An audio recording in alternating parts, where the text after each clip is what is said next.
नमस्कार. Cook with Sonali मराठीमध्ये तुम्हा सर्वांचे खूप खूप मनापासून स्वागत. तर आज आपण बनवणार आहोत अगदी गाड्यावर मिळते तशी चमचमीत अशी पुरी भाजी. अगदी झटपट तयार होते आणि घरच्याच साहित्यामध्ये अगदी अप्रतिम चवीची ही पुरी भाजी 10 ते 15 मिनिटात तयार होते. अगदी सोपी आहे आणि चवीला अगदी अप्रतिम. अचानक जर पाहुणे आले किंवा घरी जरी काही चमचमीत खायचं असेल तर त्यावेळी तुम्ही ही पुरी भाजी नक्की ट्राय करा. आणि अशाच छान छान रेसिपी पाहण्यासाठी चॅनलला अजून सबस्क्राईब केलं नसेल तर लगेचच चॅनलला सबस्क्राईब करा. रेसिपीला सुरुवात करूया. कढई गरम करून घेतली, त्याच्यामध्ये घालायचं आहे 4 ते 5 चमचे तेल. चांगलं गरम झाल्यानंतर छोटा पाव चमचा टाकायचा आहे जिरे, त्यानंतर छोटा पाव चमचा मोहरी, 6 ते 7 कढीपत्त्याची पाने टाकलेली आहेत, चिमूटभर हिंग आणि त्यानंतर आता याच्यामध्ये घालायचं आहे 1 चमचा आलं लसूण पेस्ट. गॅस मंद करायचा आहे आणि आलं लसूण पेस्टचा कच्चेपणा जाईपर्यंत आपल्याला ही आलं लसूण पेस्ट तेलामध्ये परतून घ्यायची आहे.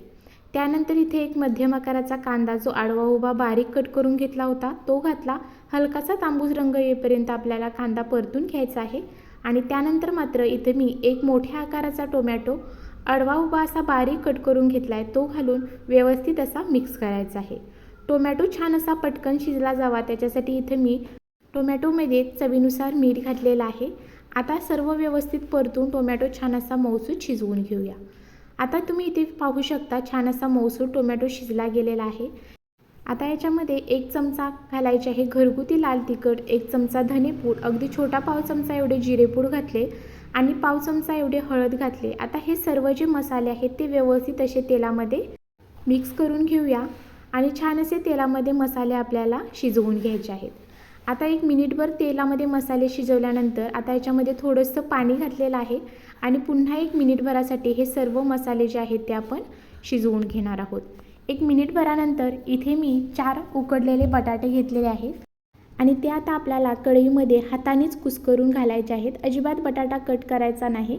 व्हिडिओमध्ये दाखवल्या पद्धतीने हाताने व्यवस्थित असे बटाटे कुस्करून घेतले. त्यानंतर आता फोडणीमध्ये सर्व बटाटा व्यवस्थित असा मिक्स करून घ्यायचा आहे. आता याच्यामध्ये घालायचं आहे पाणी.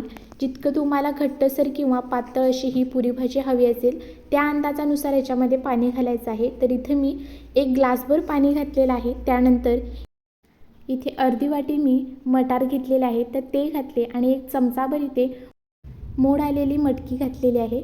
मोड आलेली मटकी ऑप्शनल आहे, नाही घातलात तरीही चालेल. आता हे सर्व व्यवस्थित एकदा मिक्स करून घेऊया.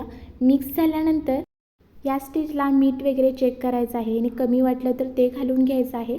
त्यानंतर इथे मी 1 चमचाभर कस्तुरी मेथी घेतलेली आहे आणि ती हाताने अशी चुरून व्यवस्थित अशी कढईमध्ये घालून घेतली. आता व्यवस्थित मिक्स केल्यानंतर झाकण ठेवून जवळजवळ आपल्याला 5 ते 6 मिनटं आपल्याला ही पुरी भाजी जी आहे ती छान अशी शिजवून घ्यायची आहे. इथे मी 5 मिनटानंतर झाकण काढलेलं आहे. इथे तुम्ही पाहू शकता अगदी व्यवस्थित अशी आपल्याला हवी त्या पद्धतीने ही पुरी भाजी इथं तयार झालेली आहे.